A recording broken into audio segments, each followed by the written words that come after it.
therapy. One can be an yedi jumadino at the eba picking and body therapy. One more I say Kumasi Bush and Abraham Junction Accra. You also a J Park, Sita House, first floor, and a Fetakra this your Ketan Junction, Episoft Lodge Hotel. Frame 0553 312 911 and a 0272 453535. Perfect skin and body therapy. Be perfect. Boshaba Electricals. Beijing Kanya Ninginabi Ewahab and Kanya na DCS if you're a Boshaba Kanya now corridors or the ball or garden in wall light no Wamunya Biama spotlight. Nina Ombeja beam. Your ceiling fan, standing fan. Your standing fan are solar powered. When you see you for any assembly, your cables, no, and no energy commission. Ajatum se ose fiebiam, Yusu, and a house wiring 1.5 mm, Ecopim 16 mm. Nina ba, Ubenya Biato, El Boshebam, Ashe, and Doom PZ. Kajeta market and shining Muyo, Obam, a prison son about. El Dumwa, also, Ubehuya, Bosheba Plaza. Afe oko antata for dynamo and so pizeta bosheba freno nini nkomo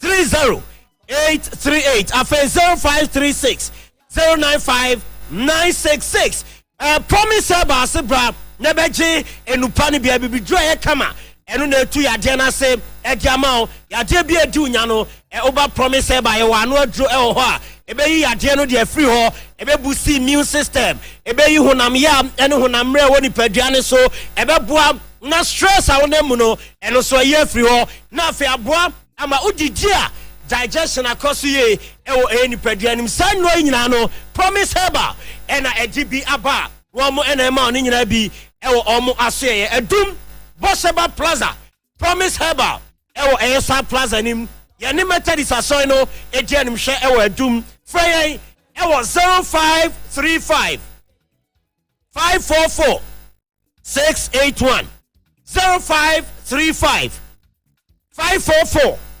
681. Now on the promise about and so Eddie in Como, Ejumaquia Dama, and I the highway sports, Eddie Bramwene, and you may know 9 about Paunsima, Edu and 9 6. Ebema Musu join you on Facebook. Now Sunya show ni be share live. Our Promise Radio 102.7 and our Promise Live, Promise TV. And so your honoma Okoha Ubenya na washe utie radio 102.7 Promise Radio. The boss player is seated back after barely 2 weeks. One shirt white. Monsieur, pardon. Oh, pardon, monsieur. 2 weeks in your own. Only 2 weeks. Enru. Oza. Debbie. Hey, me carry na Friday na 2 weeks. Debbie. Friday 1 week. Hey, Samu. Yes. French ni say pardon. Pardon, monsieur. Engofa semoma. Why? Assembly dey say bada da ho twe oti. Engofa semoma. Na yaba. Yes. Nyame de yakọ de yaba. Yes. Nyame de ukọ na odo base ya na de asida ama eye nyankopon. Ti yaba. Why? Okay, boss. Akwa aba so. Ya nua Solomon Kata. Ya nua. Akwa aba. Si ya nua. Na no kra. Ene se maba. Ti no kra no ba no kra ne say. Maba. Me koya nyame de maba. Nti maba. Why? Dem say Harry Moba, Harry. Say chire so boko. Oh, chire boko. Bibia da din. Harry ne captain ba. Almost on the crack na mzo mbe wuzabi. Oh, say ko ne captain. So bia ko ba bi na ye hwe bibi dia. There be o yes ne crack. Ne crack ne dia. Ne crack se me kwa ya maba. Ne crack. Ene se maba. Ne crack. Yaba. Yaba. Ona boy zekesiama 2019 Egypt. Yes, enye easy. Yaba. Maba. Why? Mate boss. Say the okase nwoma ko kama no. Oh yes. Ewo nyina so na ye monitor. Bibia kama. Yes, you say bibia so koyi wo kama. Ai. Videos bi a posti mienu bi na me hade nam say, "Ai! Eni pe bufa so say. Esro kra no say na. Enya barricade bi wo bi o masinka nipa kra betimi atie free so abere fo So okay whole video no. Na massive. Nyame ne da na se bibia ko kama nti aseda ene de ma nyame ye nto aso solo solo encho de be rama no ne na afensem e wa ma no ne nyina no solo e bomoden e de aguo e de amaye owie pe na abedwafo betena se na mo Clementino bedi kan de awura fie ansa na abedwafo etimi ene ye atwetwe enkomo solo ene obi bisa amasem bi na emse me send the Mazakito beso onhwe mama na unse CAF omode club license no omode ye adwuma wo so nim sa omode ye adwuma na club license so qualify for CAF competition wo nyoma ye se wo ye so nim sa nim pa ya hanu na efe ni drum be bia no magum etina nipa ni busa me se anka yenhwe eye CAF club license ni mu say football club enya qualification into any CAF competition whether eye Champions League and as a Confederation Cup structure of administration said o de me chano ti say board and management no there na CAF e kan fa ho nti me send Mazakito so de ba ya na me for de Mazakito na so on hwe ma me na ba bia me nenam no wan hwe na mantimi ahwe nti Zakito ba osemensa message na ode e ba ye no me am yonko osemensa mse Zakito be hwe sa message no e de ama oyo ma sulu osore ya no pa kotoko ode awia no osore awia kotoko anwumre kotoko kanena na sulu na yenti kotoko hu jan no onne beba be fro kra say yonko Rich Park yo bofom fra safo na yonko Rich Park yes onne bibia asante kotoko nti ono na de sa message ne ebae ye bedi hu enkomo transfer ni sugusu ekoso players move omo so omo clubs empeso be mo players move no nyina ekoso e de hu sem ebetu join na no ewie sem ai deja tino ba o the details ade de na esi oble hu se one kotoko ni reps ne kotoko menteme ho ase bi aba ade e de na eba se kotoko no ye se ko mo eja ne kwan na the contract ngui akabe 1 year kotoko ne call for termination sanity ntino ye peso ukono ene okay some person me call ya say ni say no enchimi ahwe aba ho kakra ma ye say saa de ne die gina ne baby obi ntimi nyina ne baby say kotoko gina ne baby ono say metumi ayi say blame ne refs so say there be yes we no awo kan say dia na ewo mu ni say nye player no ene de request by na club na accept ye ana say club na the request come play and say bia yentimi no nto aso biem nti ebese terminate 2 contract ya hanu de afa ne say o ya na club sisi ye betua 3 months na ye ja kwan omo co contract by FIFA mremu de termination process FIFA mremu say o terminate player contract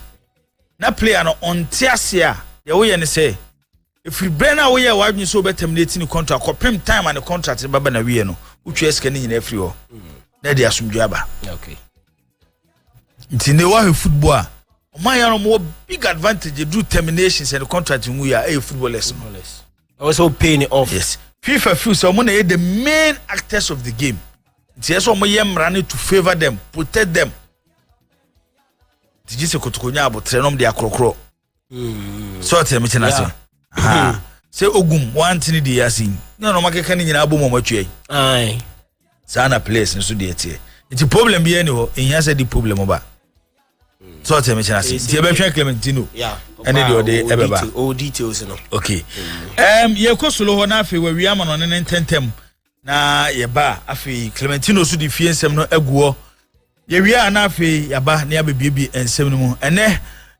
obeti se obed echiredin obeti nenka saa so ena Al Hassan Kofi Zakito ono so obeti nenka ena captain siasia ono so obeti nenka bafo wa se awiei akora na apum edodo no kakra nti yama bafo kwan se onkogina home nti awiei enya de abeti bafo wa anka ti weni abedwafo miensa ye no ebedi djuma ewo promise 102.7 abra ya tena se ayede djumadi ya tuni di highway sports ebro baby bia awo bia so lun say enche bia highway sports yes ebesa go back to Oyerepa yes enche bia say hwemo ene na oche ai tutu nyoma bibia timi tutum kama ene na wotwe pepe na ye ka dia che na tiefo ya hwefo say highway sports on promise 102.7 be move to Oyerepa 100.7 if we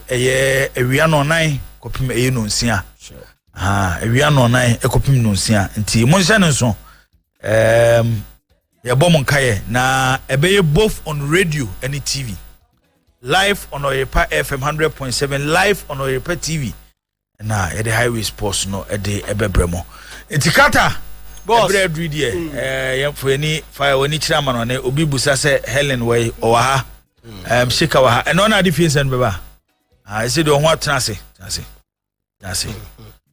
na de yi SU3 so abafia sheka was na bibia boko de bibia de sheka na nijini hu hey sheka na wa anju wani obi anju wani ma o bibia sia ba de bia wo ju wani what's up mo de bia your birthday ai you know so crème birthday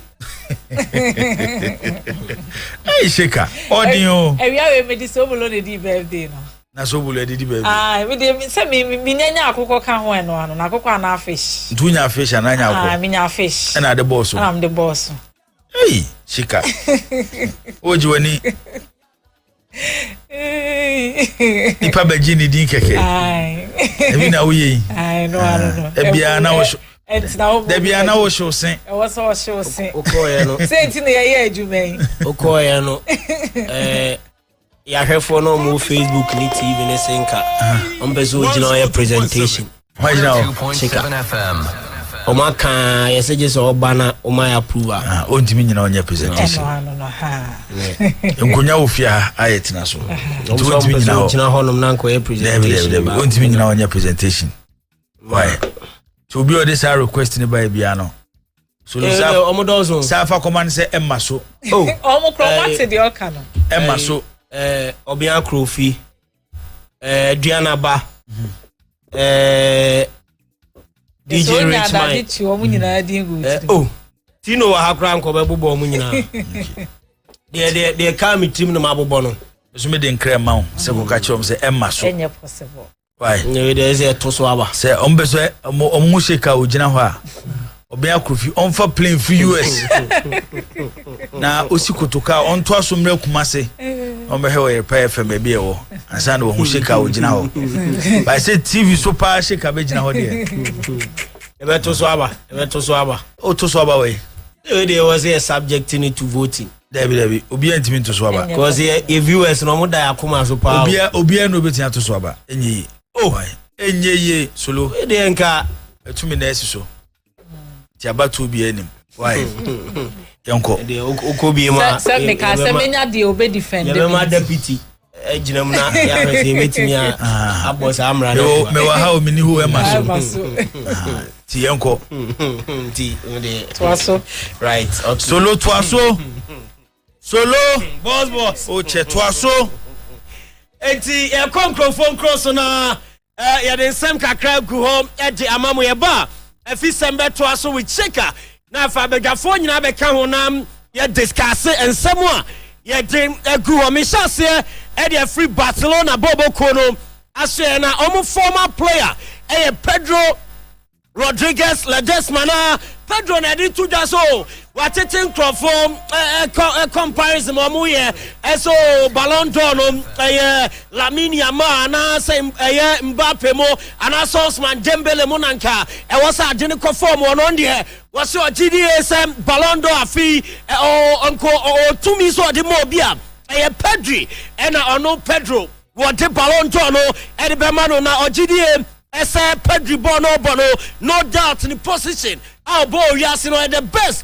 our honman no Pedro ne semwa wadi tuja and to so munjai lama sem na mo kano wasi munjai Osman Dembele nsem no munjai Mbappe nsem no na ono je ni ideal player for Ballon d'Or afino e Pedria enom e nsemo owura no enso ade tudwa ye jema mo e dwumadie no enso na uko FIFA Club World Cup ni mo a match week 2 enra na eba na wie ya onim se ne games eba so no a final round of games ye body simultaneously e group bi anum se first games eba so no e nwumre no nso na etumi atodwa enso FIFA Club World Cup ni mo a ye de eno so nsam no e de ema e dwumadie ne so ne Palmeiras woman Eboboko no mebacho we Atletico Madrid woman ni Botafogo and airball 7 p.m. and a side game no etoja and a face Seattle Sundays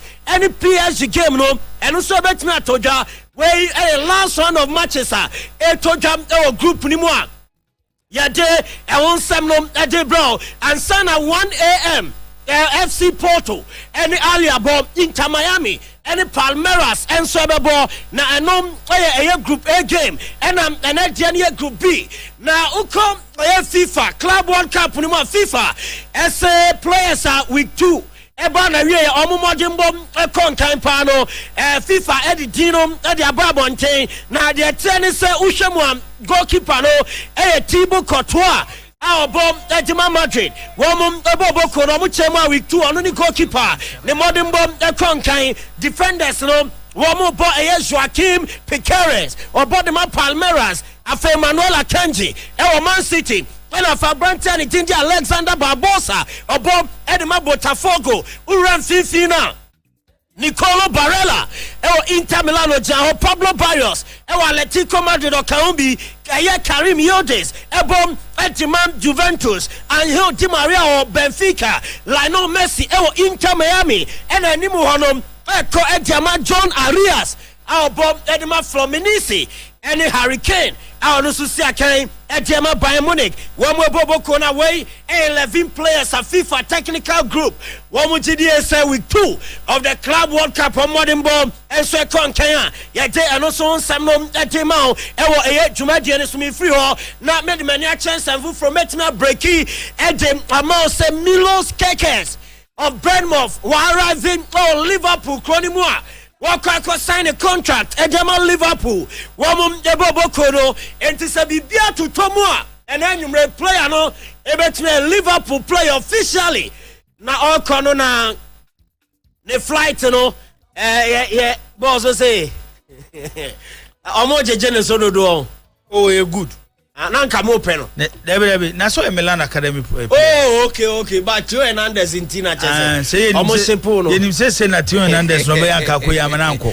yes they say there ye loan kura ko so Chelsea yenton no skaso a men mo oye and they offer left backs who give ni ma yeah forget about club obo yes offer left backs o mo give ma o mo nim defender ni attack no yeah so lo ntimi nyi 4 e wa bra wo nyi abranti wi ne near den Milos Kekes yes ne near den ha me mom especially Liverpool no kra wo kono kra na say twam nsunu mu kra no no kra na me tie na bibi ya me na so the only Liverpool nka Italy the only Liverpool dem no money hia o sa ka Manchester kra ye okay say Milan factor no yeah Manchester kra ye dem no money hia ye bo in the Champions League ye bo a club of FIFA na mani age play Liverpool almost some person omne Bayern Munich zezo Bayern for so nka crack omo bo so be free says na ba 7 na ba 2 no enzi ba o hese say ne me ko ndia ye kasa be do 7 na jasem be ko 8 possibility also pa yenji 8 omumie no obi no betu ni 9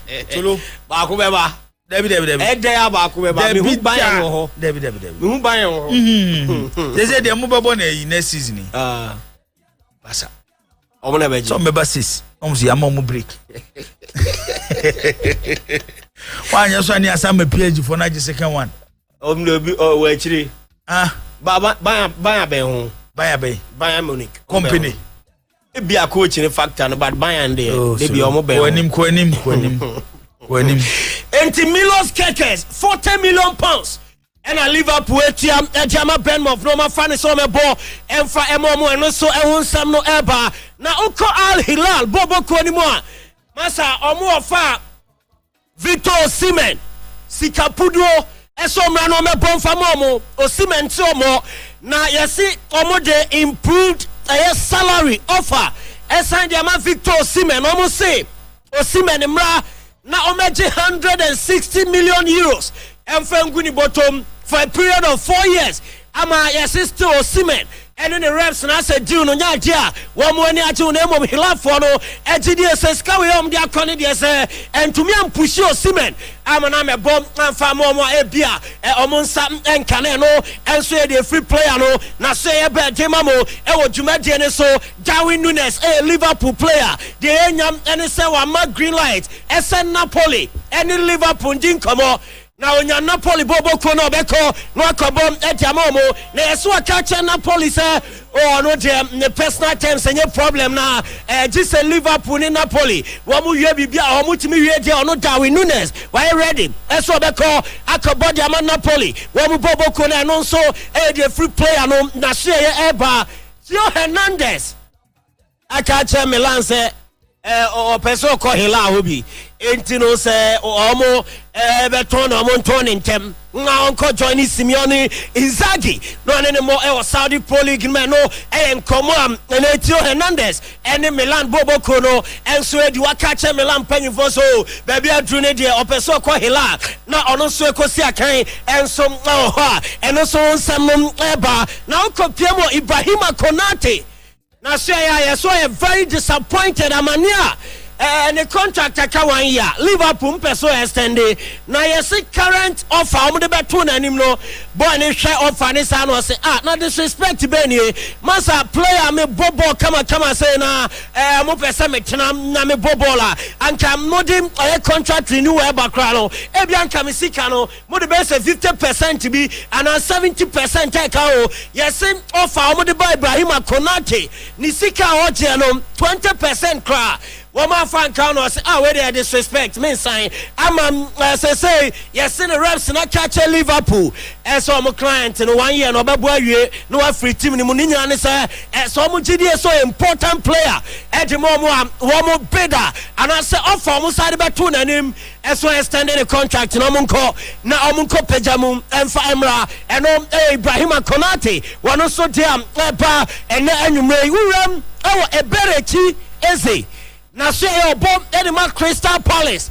na yes tournament sponsor omo Champions League na player tier watch teams no e England afi no munya na e agea e be bo mo papa entino tournament sponsor e sase ene eye e berechi eze ne reps and afin ni team enso edin komodo ma hwe enso be father de na free Crystal Palace no be bomb Eti amomo no enso de fi o eba Ike Gundogan and you say ora ubekwa na unko na so buy say ade no emfama wo yakofa young guys bench na na ate and Gundogan so we are very happy oh Man City no be anim na o say committed to competition when him say easy emfama looking at the age any ahwodin aka woni mu no him say obe compete for a place in the city starting 11 and you know Eteno bench ne hanu na nije e wo City Bobo Kwenima no enso ensemo Ike Gundogan enso e de atudwa o say still oh yes kakra e wona animo betumi ato aso esi akan e de ama Liverpool e da bi Man City wo mo team na ye de eno so nsem no e de ema e wo dwumade so boss yenyina so na ye mfa microphone close nsem no ensi anwumrei na show no ento aso live on Promise 102.7 live on Promise TV and on Facebook, Promise Radio 102.7. Okay, Solomon Carter, ebedasi se ode ensem ewamonone egu amaye. Na I said the woman say Tio Hernandez. Okay. Oko El Hilal. Omaja. Ebe Milan de one El Hilal we ya chu. Oh, okay. Na Tio na otwetwe ne nase. Okay. Some person beko. No kofa le. Yeah, wa be catch we mo say o de o afedi o. Ono ne ye hia ne biem. Okay. Hia no e wo tim nim. O ye Judas. So tell chana. Judas no chem say. Ah. Judas is you ni Judas. O yi mama na. Ai. E kwan be so. Oh. So lo won kan na nsia Champions League e boy. Ye ne fe no. Ko di red card la. Savachi. This season Suba wa dan edi no. Ai, yes club no monfo bi anya hwe. O monfo bi anya hwe. Onko ba bi kra, onko. So what na ho na na coach na so na dressing room hu mo e dinama no. we na yes ade am I as a Christian policy mo nyina be support we Captain America we na yes ade players say woko Jimenez mo woko fantastic for now say one now both fantastic both fantastic for policy chombi and a Jimenez wombi and a Rafael Leao wombi akabako kai fantastic for Edu Champions League and na bo mudi enti wonko eja no kwan bye bye tio ko na ko Saudi ude ko jiska na ohwe ni age 27 years nka onu ba bia boys no omo sorry am say before nkwan ni ma unze mrofo ni bi pesca papa but we no onya options now yeah onya team we Europe anko betena but na team so we Europe obi amfa wo fama na we mu na ankasa no Theo Hernandez especially o feel say onimbo ne bobru so ntine ya no mo so mo demands was ro e demand bia ni so demands kan wo na problem oye fine player yeah onimbo pa and they can left back so more as top 3 home say Theo on the former left back bio was as so onimbo bia betin na to ba suban na oda na di last year na de ya kwa metwa ne di match Theo away solo away sorry ko meko sheka akwa ba biem ya obi ade yankoi ya obi ade say so you obi ade ai unyo obi ade you obi ade o your wife ade ai o your wife ade o your mama ade o your mama ade era master wajeman yes kunu ne me eno ano no e say open radio presenter me hu say wabo yiri di on radio so na PG sa o bebrebo ene wo de na mate bebrebo wo de na mate Isaac Afrane de asembiaba me de na mini ha Justice Blaze ensem de bae no yes someone am kofa bae and I was saying Jibo please you guys came and told us that Blay has informed Kotoko management that they should allow him to leave at the end of the season. Why is it now Kotoko rather want Blay to leave? I'm confused here. Mo yen ni say. Say ensem no. Eba fo. Yes. Ebe yes say. Abrantie ne pese woko. Season ne ende a. Yenso your story na yete ye no. On say na before then at omunyam be a transfer window no. Na ebe ye say Justice Blay beko. Na okwa abrantie ne beko US.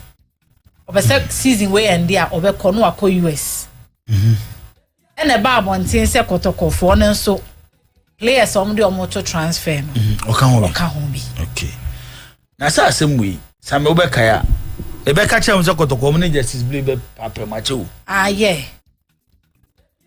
Achewo. Se bro be Enti se na Blay na owo adwene bi se minim se no be so akọ US. But so okotena ho I don't know. But within Asante Kotoko there, se na ma bonten kura na no mo didi nkomo. Say Justice Blay season no ewia won no ebe papem. Na o de ye koye nim no, nsem bi wo ha de betudwa. Ade ba ko a ifusa afin. SIMC ni jai. Be fa konom di players na kogu no. Akogu no yes. So so mo bia. But on say na other management no. No mo the players ni kogu baby back but no omo nya to say a whole team omo nyina wo one place because ensem wo koso wo ho koso pa meaning player bi wo ye Kotoko striker me ne manager e close pa only player and manager yes it's true the manager na olenke me to player na the team ni player no edi nkomo boy ni si bu obeda sorry on near dey sit there ne niam bi aba begu ne kwan no season we ne see season we the eba na wi anu achi ye striker wo Kotoko eno de ye be hwa momajai omunyai omunyina mfifi o eti boy ni de na nko no kra wo po no ankasa bottom ska no opeso wo de ko han dan na okotena honom se de be ya obenya kwan na wo no abobo ne mpae bi na ne because na oso wo pray because me say anyway you say na way you say no e the problem ba ena ade ba ko a next season Kotoko ram e so mo ehwe ni ye ze mia makonta ohini brenya ni dwumadi na wo fo oma ne muso I say as a team manager there oma ne muso brenya ya makonta enu aba abrefi na ne kunu eno ohini brenya ema ne muso nana ohini brenya ma muso kentina wo ho na dwumadi na wudi no eso on say coach kura no oba club ma obeye comfortable any place na team ye delay ana fadodo na gina team manager so issue ya kan esi iti ekrese ye above the team manager anom hu ne se wono na bobo ni bi pen enye bo awabo na se team manager kura no se wo hwemu pa aka player wabobo na ye yo team manager wo de winning players su eno omo ban nti brenya oma ne muso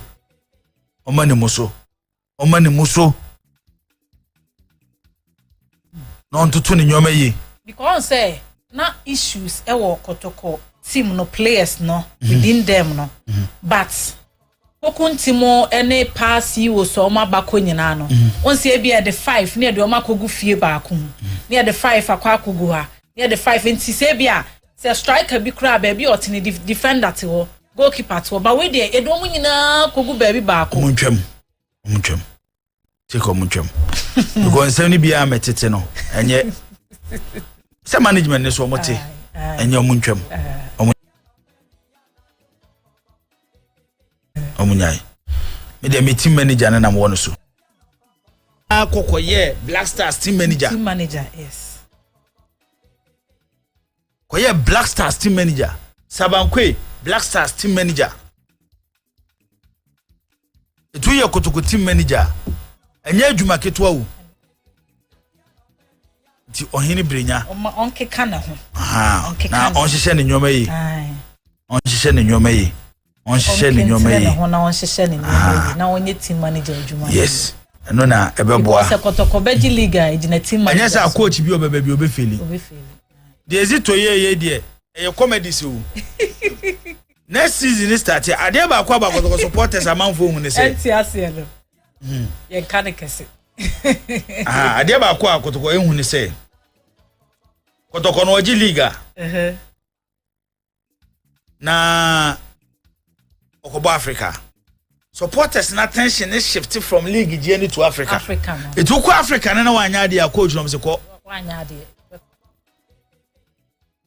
so tell me chenase nto montoto nyoma yi start from the team manager fi supporters nso hu ne say is it to the dreams akoye bi wo Africa ntie bia definitely kotoko de with me the kotoko akoye bi wo Africa wanya de kra bia group stage bi de obewura so supporters ne was arreshemu no e wo kozito ho but e bin so rezi nyon na ye dreams adwuma no e technical director no e we ba me de meka say yemfa see de adwuma na ma no yenhwe no na yen support no na bibia antotom nti na say jibo yen shase ana okay yenko okay Promise Radio 102.7 Promise TV Highway Sports and ayatna se ayeden nsem no enyina ebremo ye kunche nsem no e de gu nkrata so ye ba be kenkan ye bewram e wo transfer no ye de nsem aba nyina e de atoa so na House of Folk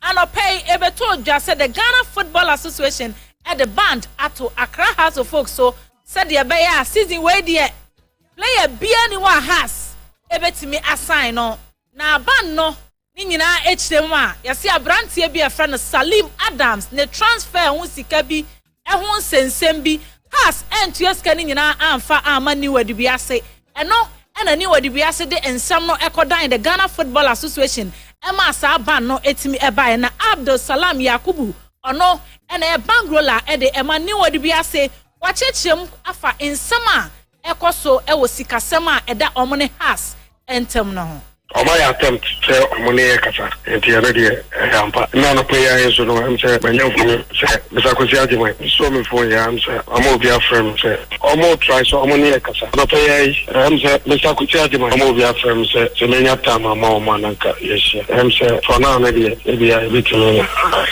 na at this point you know dey BBNC another omo na kasa so be a chance enti say going forward you know enema say fine this year na say enema BBI o ka after the man make can say now between and also continue. And Sama Abdul Salam Yakubu Erituja Efa issue said that Omone Accra House of Folk and Tem Eho Yambo Ramoni and Kopiemunso Ewo Alaja Kambi or a board member at the House of Folk about my project dear papa was share Amaya and Yepa one on Swakasa what confirm say yes Omo the new Adubiase Eka what church him said the Ekano Sika Samno a quayo mobe faso mobe tuaninano what church him at the Atua Bontain. In the first place, nobody can run away from it. You need almost a year traverse, which was perfect. Rather unfortunate transfer deal now, the way I hear Panama, because the issue was of course in Cincinnati after a year, so no Panama schemes. Unfortunate, at the end of the loan deal now, they asked him to come back and they wrote back to us, he couldn't make the grade now more Panama. Okay, you will scan Yakubu. The agreement was $120,000. We become on 70 data. And said you'll be in tennis as can city. Mood. Now you himself for sure. Okona or Bebama na Kakesiaba. So when we are paying that money, we wouldn't have any much problem on it. Unfortunately, about a month now, Panama. Yemina Tenasi, Amayadi Hong Kong, and on Ankasa Trey say it is true. A transaction the transaction Anfa NT or see money 20,000 out of the money. Naniakana, and then we should just forget it. Though the time that 20,000 that we agreed, I'm sure no statistically immediately. I think that was somewhere around March. The money is ready. But that time dollar at the black market was running around 15, 16, thereabout. But when the money was ready now, the dollar has dropped up to 10 plus 11. And to my friend, I said, "Come I ready?" And I said, "Come I check." And I said, "I deny on the 20,000." You know, because the money is still there waiting. I've been talking to them throughout. Even last week, and we had a conference call between me and Yakubu and the CEO, that's Alesha Komi, or US. We spoke on it extensively. Let's just pay that money. Many say, and they are ready to pick up that money. They just come to the office and pick it up. And see, wa confirm it, say, Omo the new Adubiasika, and I know what church mu. Na sesiane de, what the coin omo be faso omo be tueskano, or the nina to me ababe to abontain, and the dear Abdul Salam Yakubu, and so ekai. No, about my $50,000. That 15, he has 20,000 so which means only that 20 can't 15 about 70. Okay. Social media. Make it one say that time now when we agreed, say you have 20,000. That 20,000 we couldn't raise it immediately. I know, and Sama Alaji Akambi Erituja Efa. Ne abrantia friend Salim Adams ne transfer no hon sen sama ba say has akwakora edwema me no kase no yenim se has betimi assign ni players ana se omuntimi ensign eno ene hon sama efri hoba no jembo rem ne nkopie mu ewo coach Abubakar Watara ono so aso ene ne ntwetwe nkomo kakra yebusa ne nsem ba akumienu bi se coach say supporters see the ba bonten say omo mpewi ena ama has no omatimi apushu ede wakwako drew sporting director side nana eno ene nsema efri honoma eba anti ya hwe se bibia betimi atotom.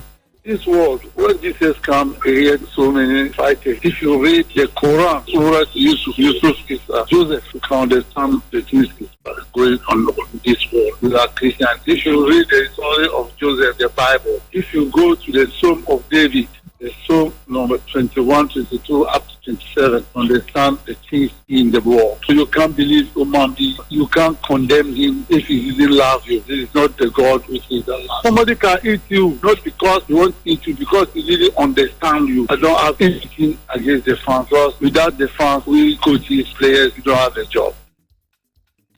And then some coach Abaka Watara. Editu ja efa House of Folk adwuma ne ho se si amene ka say the coach Abaka Watara sporting director e de Emma Accra House of Folk no ene de efri honoma eba Samba Onel so den sem kakra atudwa obepie mu Kumasi Asante Kotoko no se wa chechem the first season no niema efa okomu no o de ho nsem nyina etimi atudwa yenti nsem Samba Onel editu eja. My first season with Kotoko, it doesn't good. I wanted to win 2 trophies, but I won only 1. So I'm not too more happy, but I'm still happy. All of them, they are very, very good players. And I can take example to like one. Kamara is a very good goalkeeper. He can play with his legs. And I can also see Amwa. You know, he gets speed, he gets power, and he know how to score too. So they are very, very good players. A lot of things. Maybe some matches we're supposed to win and we didn't win, and we even have some matches that we played draw. We're supposed to be winning games, but we didn't win. I cannot say Ghana League is easy for me. You know, Ghana League is very difficult and they have good players. So I can just say that I was just happy to play Ghana Premier League. And see, no, I say Ghana Premier League, you know.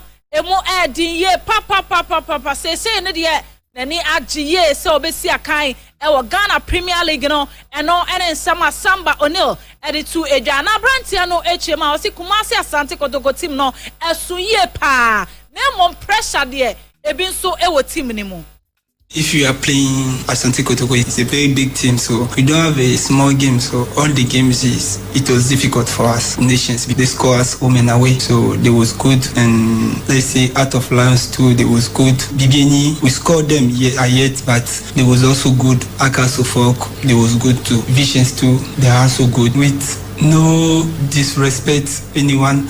If people are saying that I'm the best, so I believe that I'm the best, and I have quality to play, so I believe I can play. And sama Samba Onel editu ja efa Kumasi Asante Kotoko team no yembo reme ni yantin si a transfer ni mo no yebo shi akopiem e wo Heart of Folk yeditu ja e wo fiase ene has any brekum Chelsea striker FN Emmanuel Sapon cheche nkoma me na okase na brand ani timi kopie mu e won kran e koye ne medicals e de Kumasi Asante Kotoko e de ma House of Folk se si ame na okase no abrantie a friend Emmanuel Sapon ne contract I was sign e de ma Accra House of Folk no oma hodi ni nyina omu chemom se na omanya new coach enti se the new coach ne se transfer bi omu ye bia no omu enhodi on ti abrantie na buniketem e de nani achem e wo brekum omo share ni musa na watch yesi media omo betimi a communicate to brekum Chelsea sa abrantie no obeba has anase omba na watch ya yebesi mu yi e na yebehu eno ene de efri Emmanuel Sapon aso ye e de eba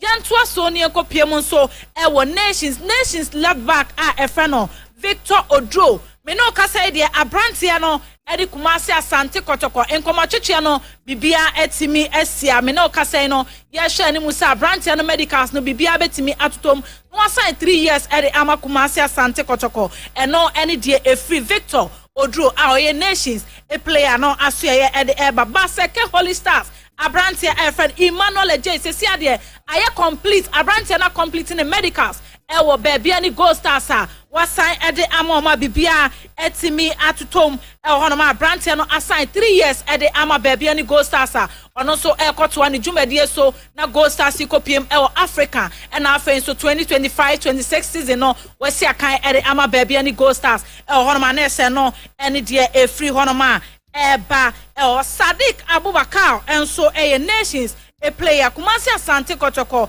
any edi abrantie no echiye papa enye asem keto na sesia de 2 teams ni nyina no omo komo twetwe no akwa echi se de aka nyina personal terms Kumasi Asante Kotoko ene abrantie no ebetimi akọ ehwa na ese no ene de efri hono ma ebanti me no kasa ene de na wachi se Sadiq Alasan ebe ye Kumasi Asante Kotoko player mema no enye ye nwanwa eno ene die efri honoma eba haso folk nso abrantie anu osi akan e de ema baby ani go stars no Prince Kwabena Owusu abrantie no timi kopie mu e wokuma haso folk training grounds ha me no kasa de okoye training bibia etutom ya almost no ansha na se president Kappa has any Kumasi Asante Kotoko ebebono abrantie fra no Kwabena Owusu ebetima gina mu esiakan e de ama house of folk ti bibia etutom na ne modern bono eso house ani a abrantie no betimi ababe house of folk e player eno any de efi Kwabena Owusu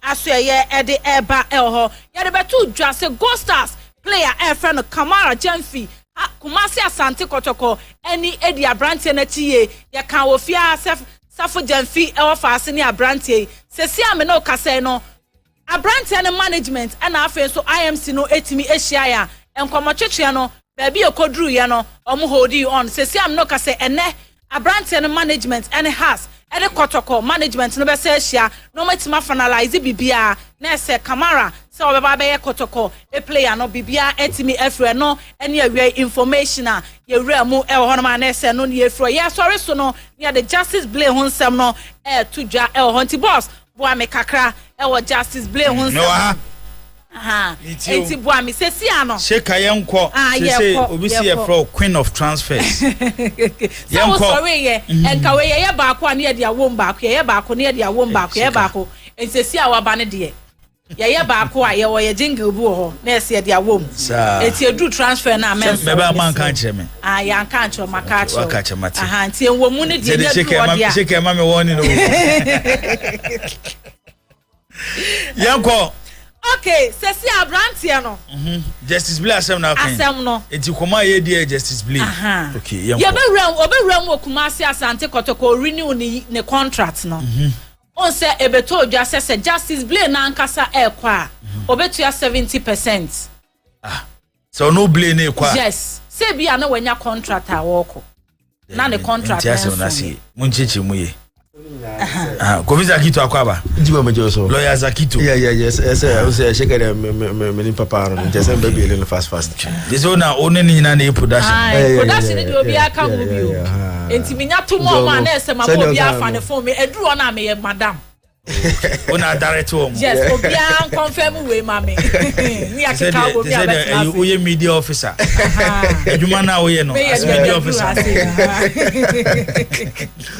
Omuri she contract me say edu be no onu aye na nsi afede ball me mbobi e wa bra ne contract mu ye me mbobi month na aka no o maka ket no otwem sa sika na Justice Blay atwa 70% na club asamaba but se club no nso na approach ni say afede ye hiawa na pese terminate a Nisika na aka no mas na aka no betwem 70% e da mo Justice Blay. Okay. Anti to aso. Enti sesia no Justice Blay demand 7 months salary. Every Kumasi Asante Kotoko. Na ye oboso me be. Say ye wo June, July, August, September, October, November, December, January 7. Say no contract be January. Aye. Me boa. Yeah. Ebe aka no 1 year o. Aka no 1 year. Aka no 1 year. Enti says can no demand the every Kumasi Asante Kotoko. But IMC ne so be man 3 months. Enti say na ase etwetwere wo mobo. Tina wo sen ko munya abotre na nko ma brantie ne tena ho because no awaye na adwen so obeko.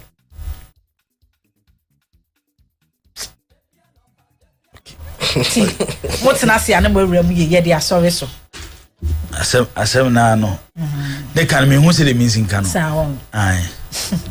Me who say the means in Kano. Because okay, say player obo club de Zakito. Say nye ne contract ne beba na wiye. Ana club ne be terminate ne contract. Ana so obenya offer. E dey the bema, ese we busa questions be. Dey ne bema club na bo ma dwunu mu say. Yem fan sha branch ne contract say wono ye na adwun say wo free ho a. Ebia. Zakito asma me cannot ma say. That's ata. Na mo ko US. Na ma ti say wonya ata no say mo ko US ne ba ye no obedwane ondwane. Ondwane ne. Wonya visa wonya visa. Enti Sata na say blay akonto bi rumors ne nam krom nti omri shemu say wa wo ha na say wa say unti mbo na unti wuja ya salary na man na aka no botuam 70% da maye na yanso so ya kasi afi yempe wo de a na me isia na me hwe eyi no kotokwa nanso blay say wa send contract no on 2nd January 2025. 2nd January 2025. Yes. And on one announce say a 1 year extension. No, 1.5. 1.5. Yes. And almost say Captain Justice Blay has signed a new deal to stay with Asante Kotoko for an additional 1.5 years. Until January 2nd. Until January, February, March, April, May, June. Inti aka say January. Until aka almost anya na aka 1 season. Okay. Simple new. Until no. So mutia. So there. Ama no so mo mpero until no. Me dey na wasen ko munya abotema abrante. Omo calculate na munja. Ona abrante na apese woko. Pen komo bi anu odidi no. Nti by the means yes or say or 70% of the 1 year left. And say na me kai. 70% of the 1 year left. And not just Blay. Nti ma anya calculate Blay J 7,000 Ghana cedi ma. Now 70% be how many months? So 7 times 12. Oh, calculate no. Nti 7,000. It will be more than 7 months. 7,000. 12 months. Times 12. For 70% of the 12 months. Nti 84,000. Nti 84,000 no. Nti oba 70 divided by 100 times 84,000. Nti ubenya anti Blay is expecting 58,800 Ghana cedis. Onya 58,000. So the cost status come. Almost certain them. Almost certain them. Or no, what's in the way on a contract? Or prepared to play to the end of the contract. And I Kotoko. To Kotoko almost say players no more you this year. It may be an performance on the field. There are other issues, including everything. They see or camp, personal life, outside the pitch. And now, we will Blay have a cancel. Wow, crowd hard. Oh, by a mere more quaba. Yeah. So, Crowd you come to us on a mutual ever from Sumimra. And never was for be a signature to I want pa. Or one aquales in a your captain. And you know, some conclude sad yeah, not as all you prepare say we are ready to foot the bill no woman. Unless a player not you two say okay, any minimum ever negotiate magic say. Plans on you to not say Montreal is coming there. There shouldn't be that back and forth. That's what you prepare to pay them uncle. Okay. And you know, that's it. Many sure say there should be any argument over this. But Blay ni Kotoko there. He has a problem biaba. Yeah. Blay ni Kotoko there. Because he has a problem. Because the problem if you Kotoko. The Americans and Debbie. If you Kotoko. Debbie. Say Blay also go to this car no. Debbie, but it was say or they or put to consideration. Me believe we say. On footballers omo ye professionals and there's a side treat you omo adwuma na omo ye no tell them ya make catch supporters fashion team say e business no omo ye exactly sa first players na mewu amakotoko mekum hu amakotoko no eni obiem and they say player tia say say oba kotoko a e because ye tua ne ka more than the oje e won the club awo menye sure say we play bo Ghana Premier League ma oje yan fan say 10,000 Ghana cedis woni team akotoko kwa say me be ma 5,000 me ja me team aba obi anu obe sa de but Blay ni kotoko issues de me nemu kakra e do stage bi na nwome mo ye den captain anya asem keto awu tina me kasa adwobro mu ntiatia break no mo solve say issue no wa bo kotoko so abo ane pen na make am so tire me chena sa nti omo ntiatia break why no break no ne say say omuntina se na break na ne say sheka is kasem but say e bi ajibu ke no there some yan say it shouldn't be as a force say we are mo be anche power gidigidi bia there no there aha Sunday weekend no play Upe understand na Kotoko boys he's popular than any other. He's like in terms of supporters favorite. And you know there's how you say we find a way to talk to him. Say eja esrawa way. Yeah. And then there more information on the in say in case koye mutual termination. Afenunu mienu nyina ate ase say ye nyina party ways no. Na nka no ye 3 months. So we have on ase. So I don't say obi o wate ase. Te mu mienu nyina ate ase. And we dey blame na ate ase. On ate ase no say for 70% the man no nko. Because on nka so o ja Kotoko na ko bibia. And I want to say bon pe no. Inside ya mu fans kama no nko.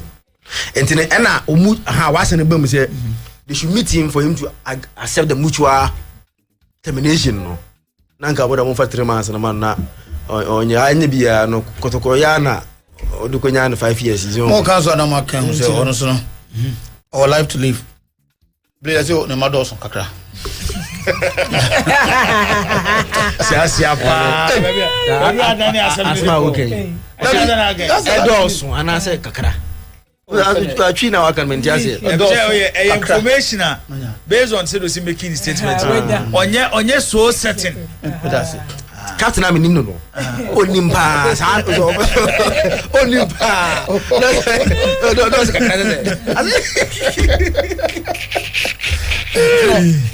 so ebia anya 5 years ya ebia okotra fi wo ko da school fees nsa ne ma 5 years nko this kind of plane ticket ko no so hard you know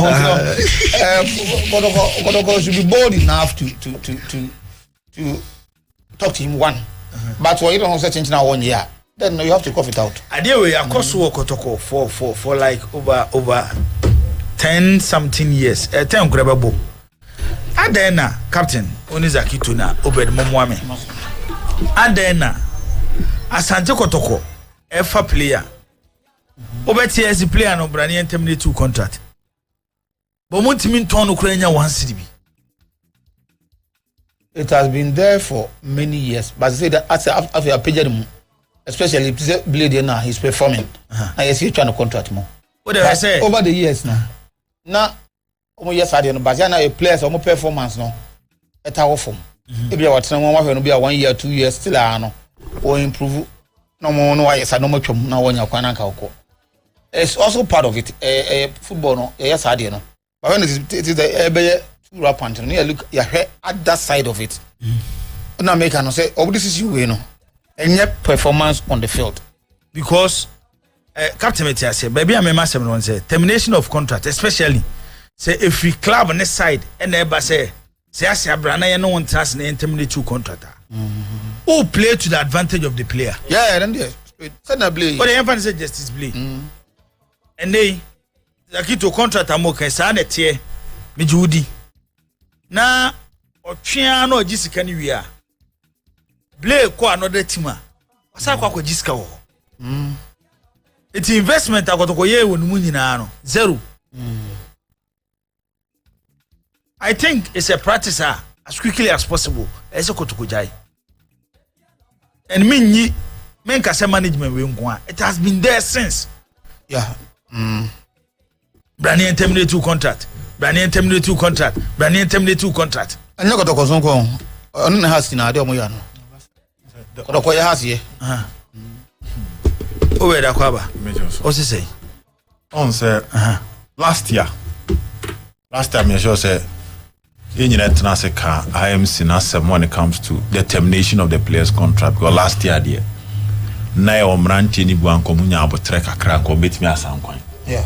Last year there Jibo Hobi said Dan Lad. So I catch Dan Lad say okay fine. I count 3 months now contract na end. Min twem e ma onko. But club no bia wo benya bia no menje 1 cedi kra. E be transfer from Kotoko to that club. Na in case e bi o mo ton anya onward kakra. Enu say nka obetimi ayede enye bi. Jibo ba twate no ase. Mofobi say Bianca Shadrach Ado be saying some of us were suggesting loan because he's a young talent, a lot of promise around him. Obi say Rocky Jamana, eventually Rocky Beko dreams. Obi say Morrison say Jibo. Okay, I say any chip said in Kuma Chester to just say even if say Kakotoko cry and I say no yeah chips and tenase. And on my year lobbying behind the scenes and can no bit me a pebiama 20,000 Ghana cedis be the Kotkoere a bit me. So last year no fat players Nanka Krajibo, I can confidently tell you say last year dear it was more of a rash decision. It was more of a harsh decision on how they were getting rid of the players. But this year dear non said antesa. I feel dear dear Jibo. Difference when the last year dear papa. For instance, Frederick Asare. The contract no way. The contract no. Che Jamra. The contract no. Che Jamra contract. Yes. Initially Namijin said 3 years because Kotoko official website published it 3 years. But minim said 3 years plus 1 big kahona. Want me obet me decide not to activate or not. Tiene ne 2. Na kabasi. Ajete and Eduku. These are the other 3 players officially. Kotokoere. Now with Bassi, the big question will be say, locally or even Nigeria, how can no free buy? Chances say ubet menya club amana fa boy. And sana we free payroll so no very low. Okay, I said Bassi, Abra Kotoko sign on. Your fair journalist go Nigeria. Means we bedo kaya. The Kaisa interview pa. Emmo kache say come when the potential na. Kenya Ghana League kura na esen ko ba. But the problem you ni suban. Exactly. And a danedi ewo massive. There can be another topic on management of players with issues with attitude. But in terms of getting rid of Bassi, the easiest option to give him a compensation and let him go. A risk, a kaba. But say Bassi locally, Bassi signed 2 years. We need to find loan or club here. Now the Bassi loan or club here. Any club in Ghana are willing to pay for the salaries of Bassi to get Bassi on his pay. Ghana hankwana bobo. Nigeria you know wetin abo. Na Kotoko links. Sudan wo ho. On say one. The ma Kotoko common here dey say. Recently, Kotoko a team able to CAF Champions League bi. No akodru group stage ah. What sell who or the continental market. So a beer doors now. Ewo Togo bi. Ebia Benin bi. They can equally pay around the salary of your players. The last time I'm be doing about Chelsea, United, Niade. These clubs have the advantage of other leagues to come in for their players. For instance, United we are doing for Antonio Correbetis. Yahu Ebia England player near Nako loan or Italy. Yahu Italian league or do beat me back England.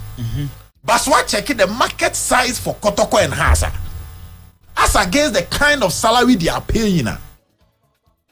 Any more performance are any sort of the continental market. Because for instance, Obiaba Reshawo Kotoko the third. League Nuka went to me winning up to 20 matches. And Oko other leagues, no more to be track as any top ones, maybe on Oko Africa. Yeah. And to all player who already third or 1 pen no. Then they just say first can be fano. That is when you want to exploit other markets. But if I say Kotoko could do a Champions League semi-final, a Confederations Cup semi-final. What the league club? Now I can say who offload a player. You see an Tiania Casse Kotoko play be a Samba, a Simba. Nice you Simba crown or a bench woman. If I can say Simba dear. The love on air I was so even if he warms the bench was Simba. Is equally good to start in the Ghana League. So that is the kind of disadvantage has Nekotokone when it comes to getting rid of players. I'm a family in say, Ibian also number Arjuna, a captain is Akmunina Momwa. And Chibia awards be Ebebasu UK. African Footballers Legends Award. Now me no owura bi na ye organize this award no yakwaje Tottenham Stadium ho mo ayibo ho na ebekọ akoye no na enkomodie mu no I think say your clubs no obedi too far when it comes to how football clubs should be run. And the catch. Unim siasa na Zakito. Time a hurricane say on to asu bi mo Tottenham Hotspur no. Enye Bayern and offer sika to Tottenham Hotspur. Almost say they realize say instead of losing hurricane Omo offer hurricane to agents omo ye close to the club. Find club for him. Who play an more money? They will be moving around. Who hurricane there say what ho? Usu agent. By clubs no so other agents omo no omo dealing. Ni nyina abeye part of football. It's a true stage be a obed. The club should have agents and they how many even international agents and akotoko no dealing to even sell their players for them. Born so you born and no. Yes, talent is important. But whom you know. The unim agents now share a pennies are having. Time I know manage John Mensah, Sulemuntari, Mike Lesian. She teams or do mokoye. Because he has the links. They all can. Liberty profession. It's what I'm trying to say. They say Africa now can. Yes, the stage is big. It's in market two players. But you move beyond Sanyoman because a boat team neka. I don't hear. They all can ask you. But the point I'm trying to make is say no way scout. Maybe a club will want that contact you. Say money player. Menya sure say most of the players are got to transfer. And I got most. I'm not saying all. For instance, I can easily recommend Nasare to any club in Rwanda. A club no, they don't even want the player. But not to spoil the marketing. They will not come out to say yempeno. Because the moment I say yempeno no. We would have got on Kasayu. A media says any abruchi now, but say Chelsea say only play away and Yejuma. A media now. So in this case, Kotokodiano. What's that now? Because when you publication on Blay, but yen ye names a Blay a office, I'm on the Kudim common Ediaba. So I can't say no question. Of course, tell it to someone on it. It's me, but say, play away club name panel. But the club, she said, we in Sekakot Corner, but two was say, and then came to Chassia mom. Yeah, upgrade cities here. Jibo, 100 year, Obiano only doubt too. But the point I'm trying to make is that the market size for Kotoko and Haas our form. So what they should be doing is that they should be involving themselves in calculated transfers. Their risk factor near because your chances of escaping the risk, and so you know, but what in common as I say so calculated, so well measured. So player na your cover, you measure your mind in such a way, say Sekaba and I'm far, young Boka Bebri. But I say we don't put in that. See a player now, you call all out, putting the player in an advantage during the negotiation table. So as soon as you player no choir, you call all out, giving the player some form of advantage. And between last season and this season, there is some form of lessons. Clearly that's Antikoroko IMC, in terms of players they are getting rid of. But there still need some level of improvement. Asare the contract naso. Osi Chijamna the contract naso. And how have you? They say Eduku Ajeti. So and so called Ajeti. Yes, Ajeti. On so contract. Yes. On the on it was a bit.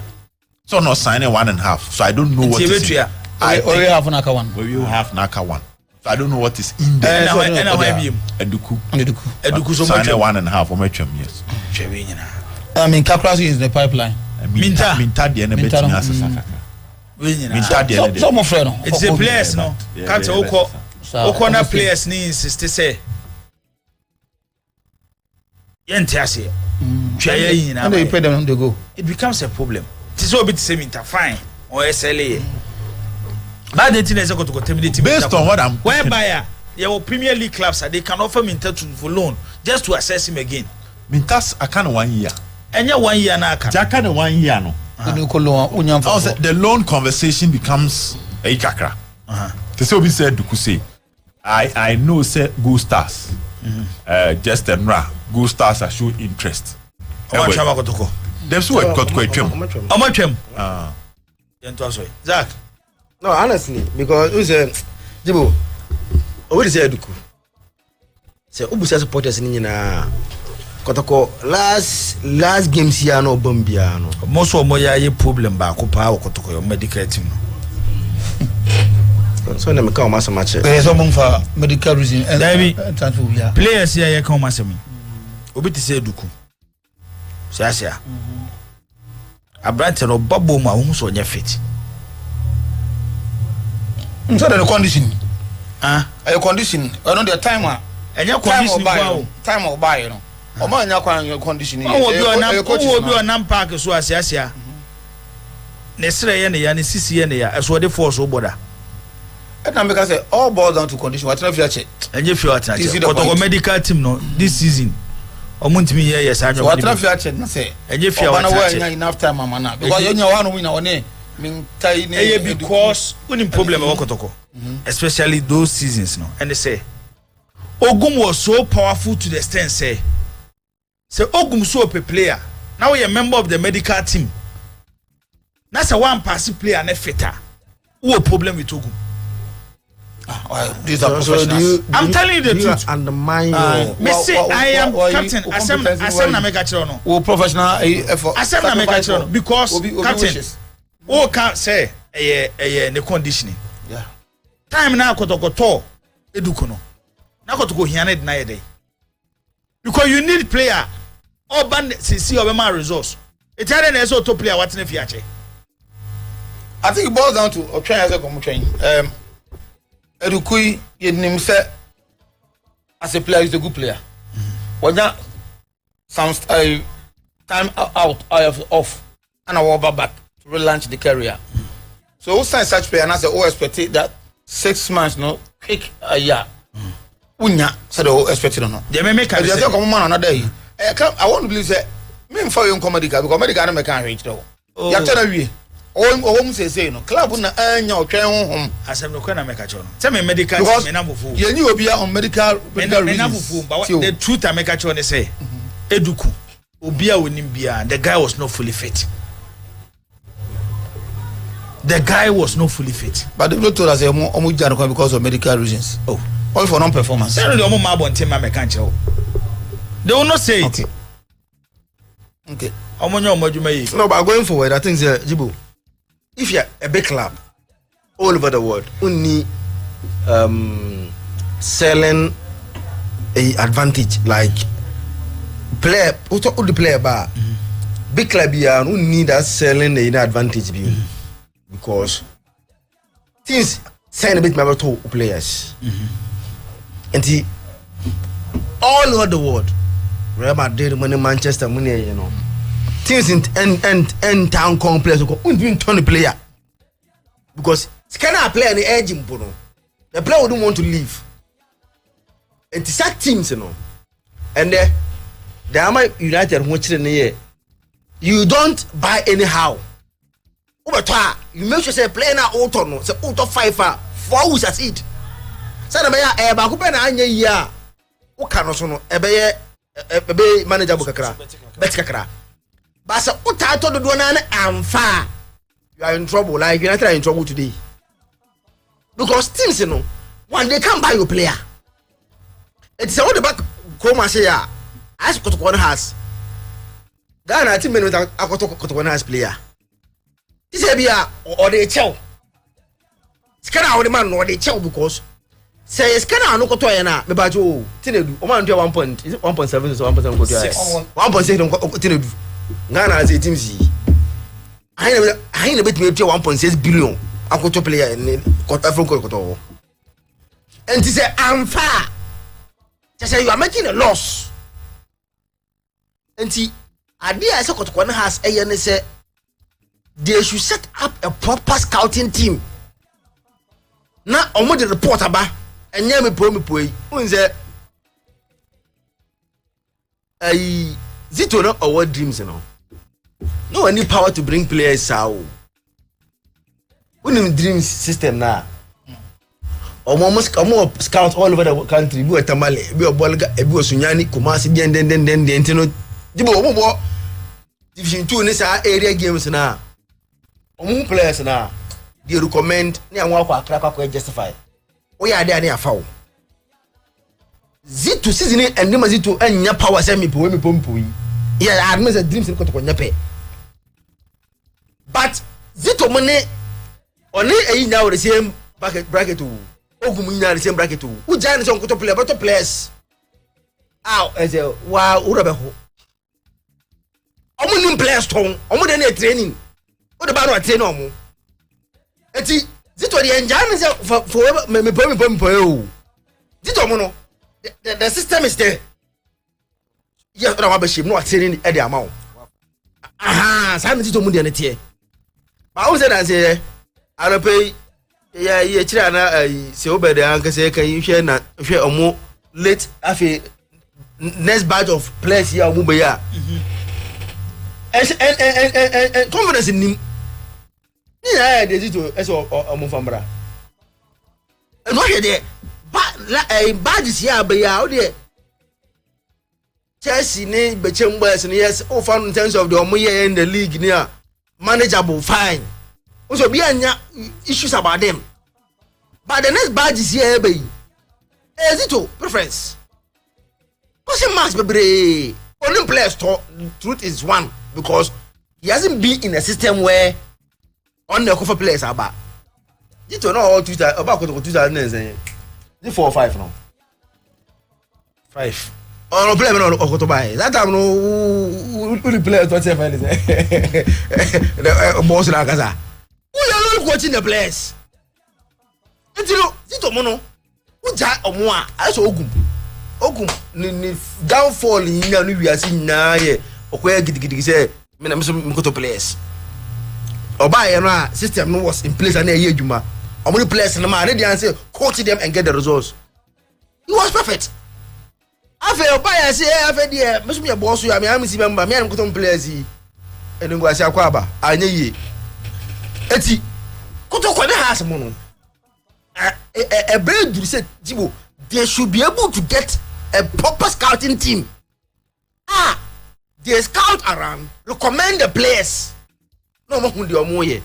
But there be a question wherever uncle, wherever no uncle, because Jibo, bless ye. A document maybe omo managers are omo tough because manager bia or strong bia nka omo frɛ omo no oka say omo ka o say omo hwɛ contract mu inform sika mama na nko omo antiase a you go to GFA and write maka and let me repeat once again class a mistake be say ye dey ashem say yem antiase yem pa ye betu 3 months enye adwuma of FIFA anim ade afifa chiru kura no saden ohun ya be papa onu so fast say me da shame say me mpena me twa 3 months aba no they hate that thing enti even say odi ashem our player no sign him pa so they will put that if anything the honor or the shame they will put it aside and collect his money for him enti to not say young fall victim for of sad na you know I think say you yan nya botre yan sani place papa ni yan just afibia and then apam 10 ni apam 16 ni apam 11 ni akoto 10 ni akoto be yan sa place akoto ko yi you say who say buy bim you see akoto ko ya place ya mu kan omo ya akoto no ababra mu kote no me da say akabes meduasa na no nsia bo na ye sori so de aka na yenche ne kakrakra na afi ba bi obi apeso ofa bia no obetimi afa what is ase anka say obed e wa ha na Alhassan Said Zakito na de ne de so egu sisie no Promise 102.7 Highway Sports baby bia will be out here live on Facebook. Promise Radio 102.7 on TV. Promise Radio and iPhone Radio 102.7. Say them can no. Enche. Highway Sports ebe call Oyepa Radio. and that's why Yepa FM enche na free no na na akopim no nsia no ene ye betena se aye de beba live on radio and live on TV, live on Yepa TV, live on Yepa radio. Okay. Nti ye bo amanfo nkaye ye kɔ na de ho nsɛm nyina no de ebetu. Okay. Oba se bibia e kama de. Oh, chidi. Aya na ye bo ne ye wo Ghana ha na captain ye ma ye musu. No. Ye ma ye musu. Ye watch. Anopa na Zakito kan se mi. Se no a wo hwɛ with that.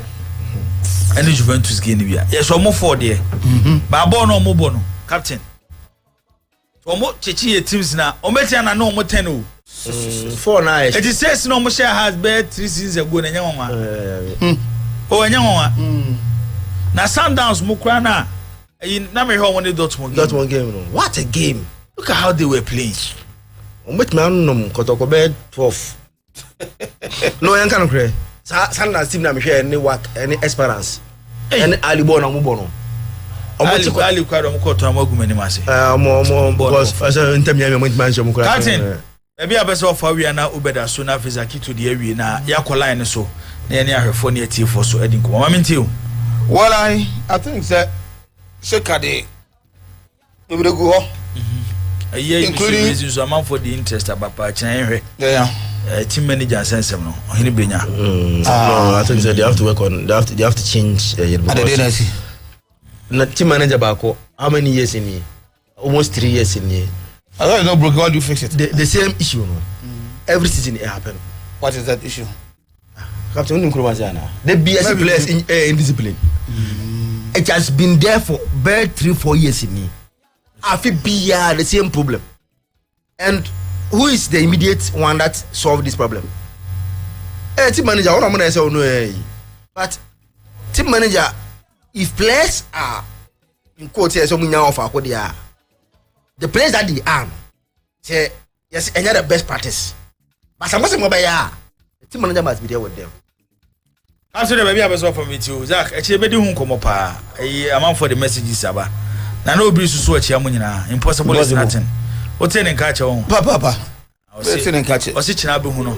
Impossible. We know do be one be dear mami hu. So as of folk finally omone which Obaka Watara apart ways. Not fully. Even though Omoka say he still be in their mess. But the first team only first team no awie.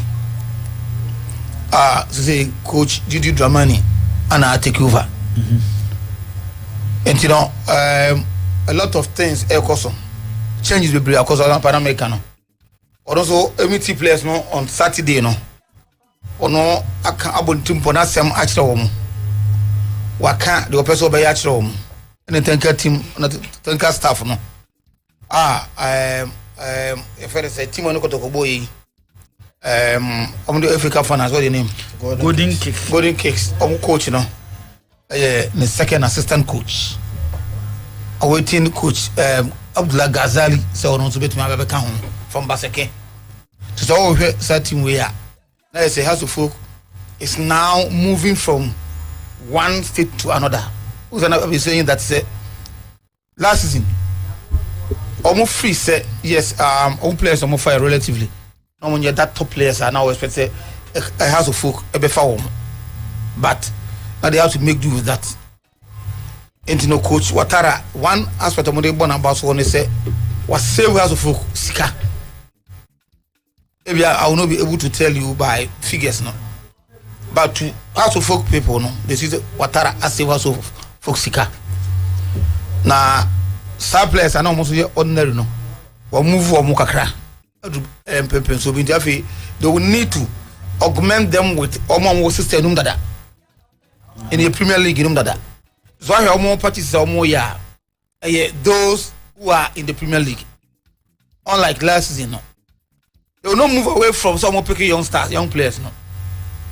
Because make I say Golden Stick for no 2 players. Yes, they've recommended them to the House of Folk Management. And Ekobasa and so who say coach Kobe no. Paka no. Or Kobe Paka and what is Paka Hansen no. Or no a play role. So these are young players that they want to add to the team. But what I want to say is, House of Folk team now wants to come in big. So this season, I expect House of Folk as Asante Kotoko. Everybody big. They want to take their rightful positions. This year they came close, but yet over to me. So that's exactly what they are doing. But every person may find us. I know Abbas, but I know working. So they said the Omuni first because House of Folk now Omunti supporters. Mr. Poku, I'm telling you, the House of Folk sake Coach Ouattara not because of the performance, but because supporters demands and the money. As you know, you got your point. Togbe Ebusa board So a reason looking at maybe I'm not starting, maybe I'm picking to me free.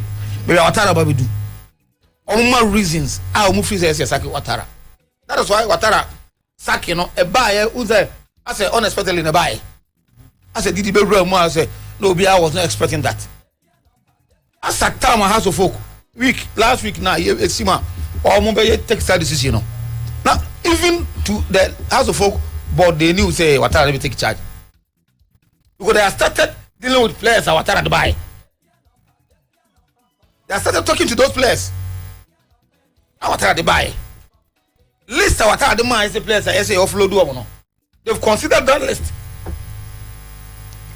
The House of Folk will do away with about 10 players this season. And also now almost consider until say later on board ni share. Now the supporters especially demand say anyhow they want to start a new chapter with the supporters now. That they think say they will need to give a ear to the supporters. Don't hear the BCA. That's why Coach Didi Domini Abai. And looking at Assad now, who's has almost statement on Ouattara situation pass, he's still part of them all. But Omun team clarifies row on the man. And what's where that's on there. I say he'll be taking charge of the other House of Folk teams like Oak Amanda say Royal Ladies and will be Oak Ladies as Oak FC. Then Royal Oaks, yes. And Arasno. And Togo Ouattara say or connections or contact how to deal with this year. Ouattara my House of Folk say those players now outside or Yakoba at the Kotoko quickly those players about House of Folk are that's what I will place a call to wherever player on air casual free buy Obenya report. So report nobody any favorable you are gone. At the had team one way. What's a young half only room? As you know, these are areas that Togo Free had with me the House of Folk. So even so on that coach the crowd technical expertise or some aspect of it with me especially say if House of Folk is going to do the youth team and do it well. House of Folk target is get to that African what do you call it? Champions League. They want to be part of that, they see say Ouattara one person who can guide them to get to that, So the first team, Ouattara out. Didi Domini is going to be his own man. Take charge of everything, take decisions. Ouattara Bebema or Obama as an advisor to him. Advisor to the what you to from a paramifa. Semen Fanya Juma, of course, that is the situation now. So Ouattara Omane Kongoi. So there are some of the workers associated that's first team no. I don't make us be a person more. South African this competition I'm going to elite clubs in the coming. House of Folk any Ghana team or get closer because you need to have your youth team ready, your ladies team or facilities. That is any man. And House of Folk with Pobiman and that stuff or more office complex and that stuff. No, Saturday Mama 45 on. Now, youth team Aroras and they feel that if Ouattara is around that, team taking charge of Sadia. Then the Royal Ladies no more can was Royals whatever I can was only directly in charge of more main team. The reason being that you see the Obi do who be done Obizo be because between Coach Ronnie as wine Watara no, there was an issue. They felt to say, a do baby no, na Obiaro, you is Obi, Obi Peto, Obi, anyone. Meanwhile, so because you know, a said they could know Watara they are. So what did in terms of experience, not in the corner, Watara ahead of him. But he was a thinker director. So do maybe it did not work. Tonight I say House of Folk, no, I was limited to that youth team, no. Now Watara and Juma. So one person side the best okay between Watara and Ne did it money, no. That is why that decision has been taken. So he going to limit himself to certain areas now, and helping at House of Folk in other aspects rather than say House of Folk first team. Mate, Captain. So a decision I'm taking the supporters into consideration. So I expect the House of Folk supporters. Did the supporters coach? And the supporters they did buy. But what I'm saying is a decision to sack Watara no. Supporters in. Supporters no, and take about 80% of supporters no. And Watara buy. You see the point. So the supporters must be up and doing and be prepared. Say this time around no. The stadium omonko no mu freezer and management board mfie management say no. Stadium bet in the past. No master say your majuma as supporters. Mate, very important. That's it. Yes. Say, Yeah. Yanko. Na has in common no. Ehemete. Na me bompa ese ebekɔ sɛneɛ ɛsɛ sɛ ɛkɔna. Because minu nyina be dia dance sɛ has fan ntoma pefra na ɔmomɔde mbɔ no ɛya ɛboa ma ball na ankase ɛbɔ kruma no kɔnani. You can't take that away from the conversation. Has away kakra for the past 3 seasons how to folk in J Trophy. 3 seasons in the house in J Trophy we're gonna have say. And the last time I was saying it said we 3 seasons a house and J Trophy in the free Komonumwa. Number 1 has intimate places second in our league in the last 3 seasons. Last 3 seasons. Yes. And I FA Cup nimpo no womuntimi wure mu final in the last 3 seasons. Because last 3 seasons a Dreams FC Kimfeisa in so atremai bofo kotoko golden kicks. Ti has nim komo. Enti se wo hwe yewura toge dwumadi a wo dia. Ho be hia se obekeka ho. Na enioma atia efa team ne modern bo wago prama no so no be den obesiesie ni. I think the first one will do with nipa or kyerem kwala na de a obo ankwala no wo omudwuma omudiem. Clearly the appointment of Watara it was more PR than resource. Nay PR. Because deep down say nibo if enye PR ana ese de be kata ne o maso pa na nkomu gini dian ka de Watara e nke mpamono ke ntie de obi ka mpamono boss Watara wan feli just that enye the standard of how to folk no wetimi de o maduru banka in terms of progress the enquire progress kakra Hey. Because one last year no more battle for relegation. This year already 4th. Big improvement. Think but me sure some penny for nankasa won say despite that level of improvement wait minimum if they want to move forward to the next level supporters need you complain about but me some penny for nankasa so transform enye. But every time our Tara eba, then you have some penny for a catcher say is the most experienced manager you been locally, an international manager. The international manager there, who can no nya 1 full season no be for far. Came on 1 season they had here. But I mean I saw some moment him said David, but penny coaching asana ho papa. And be a resource nimpo e da ho no. Enya has there but ebi oboso oma hoden or results mu ya do so a chen no na hoden no nse sa de no ho coach bit me wini na wo gina park su bose no na management gina so ka se e do mo gina ha mo ye bo ye nki ambe man ki e se and most of the time dibo bi anka obenya abutra de waso betoto from pa bon se no kre ebi ebre bi a management ni decide say wa man nsa so de yen he de technical team ni ye breach boy oh now introducing Didi Dramani the last 5 years there Dibo Didi nye enough because there was one time there was this debate I me bo Didi ding but o candidia if basis and how be your analysis because so the recency conversation be moi local blasters as an assistant ni nyina amfa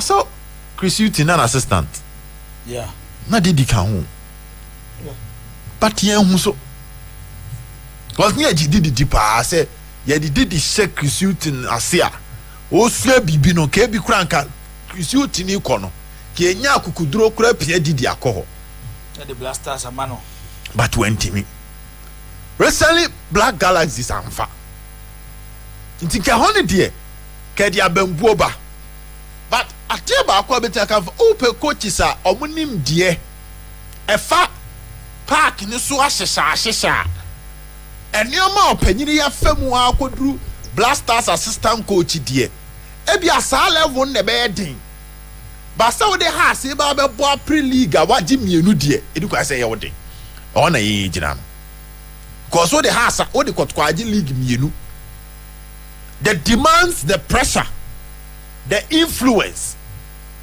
the drama by biting a wakotoko muno and where bi uko ha sa omuso cruise yes ade ni bi wo ho. And so what survival in this tradition at that time and now we are young. We are talking about almost 10 years ago. Nti sa bre no now nim dia fa agro no ho kra wo fom. Cause afi na now ofefe. Nti wotimi gina mu year. Na esi ebetimi hu se aha no so betimi eden.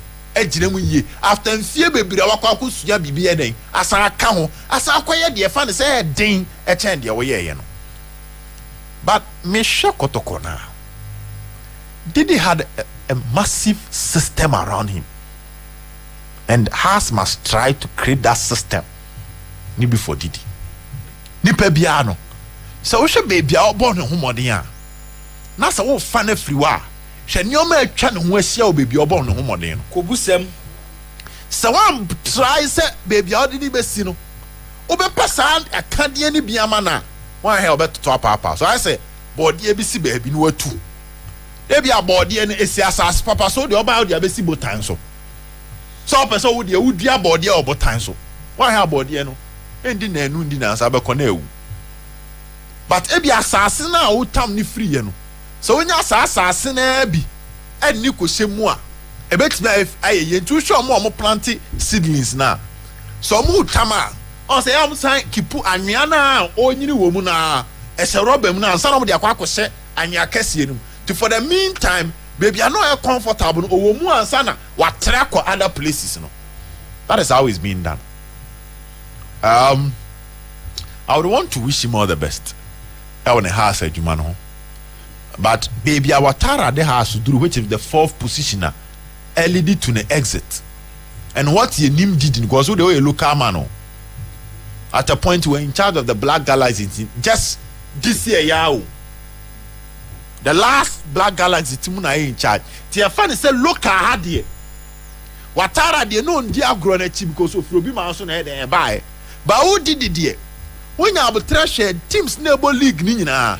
And now we players are more than most na fata. And you are training to go to players my has went in your mistake. Exactly. Because so when the man ka wonfa into for big dreams kotoko. And when did the no crowd. With me for 8 were one team. No matter man na e train and san we be afrim. First kotoko blame Frederick Asari later we him one e ka be mienu miensa bi. With that knowledge and for a manager last year na fan say we need an active team gidiga so be can division 1 dey bi. But nya active sa no you believe say we be monitor league no. So from the word go I say boom. How's I on the surface? Because coaches me and son no mudindi in common pama so kunadu a former league winner, Bashir for the former league winner, Ogum a former league winner. But I'm not call for any of them. They are going for Didi, a former league winner. So as a former league winner, see I don't walk up Pem House on some warrior a league ness or bet. Obed, You ever said never. Zach. For you and half a young line. Yeah, no, I think so far the now over a year in the mamma, you know, send him out. ah, oh, Michelle, Michelle, actually, you come here. ah, yeah, baby, of course. Over a young man, no Muhiana. Okay, was the last 2 or last 3 seasons, and I got to go African. Mokone, so Moko big team, my team, no more the team. Now it's a compulsory, no copy. It's a compulsory requirement. So, board no. Like, no, you have to have a female team. Okay. Not the female team, but it should be active. Coach ni set ni na because yeah, wow there. No, it may adopt it. It may adopt it. Yes, at the course but in adopting you have to show evidence of how financial commitment we to the team our adopting. So and there are a lot of things that so in terms of appointing a CEO, finance on no say and all those things and sign with me kwakobo. Nti kotoko wajuma from now out to say omwakobo in there omwajuma ya things say no can watch ba they be continue details ni share a lot of the things that you need before you can be able to play or say you know. This is the first time so forecast technical team we na form omunyina ba I said this will be even stronger than the Bodu technical team on paper. Exactly. Way stronger than Bodu. This is the best house could form locally. Look at the good job that Ghazali did at Basake. The team of one of the teams that the ball left a power come and say. Anya biade you come say against Kotoko. On ball and F and you Hansen also golden kicks. So boy the ball off. Who's Hansen did the super boy Hansen ne master na did you he train under Okosia they were right dreams oh okay and he did the trainer they were right dreams oh okay so no surprise almost and and I'm just a company a ginger all to Mikako because he train under Didi and to show almost 3 years and Didi obianim the 2 years I shared open league in the team near Bobo FFA oh Chromasi or what league you know and see this is a proper team that they've set up on paper.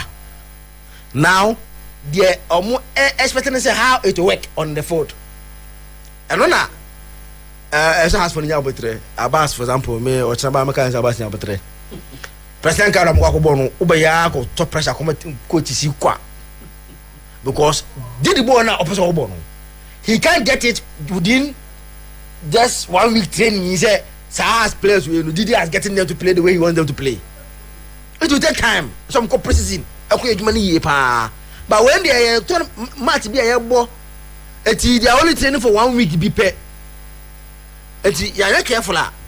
Now ask for Yane Abbas and Kasa. Ubo say and did the first signing in Beako. The first signing. No be what. Yeah. What you know? A trade to Cabnosu. I was saying Prince Cabnosu. Obanda Wataros last and has son. You're almost done. And I'll call Otukano. And Uncle Fano buy. Anyway, over me a friend now. 05361616 60702019419461. So, Cobra trainer or no, you can blast us. No, did the team now, friend. No, will be into the pa. And see, on paper, I think this is the best they can assemble. But hope is a more time, Kakra. Na, and for me, but say fat. But it was so far. It's so only a far. Na, I'm 2 things here, sorry. Ghana football, sorry. So, and see, your papa win did to them far. Na, did this young far. Now, here. Then who they be so chroma say? Okay, a bit too bad, and I say. They ombat me on my boy.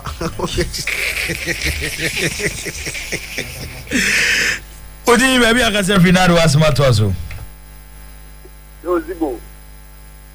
Yanko. Yes. For the second year, Zibo, get the house from the principal. so we it has the coach aba coach we so the you be a share ejuma or coffee blast as me other things and I have this coach ready for the you do the food talk and here at the house for the prince okay, say yentoaso. Opa low radio set no. Eba chonya wote na 90 amwa. O radio na ebe on so. Okay.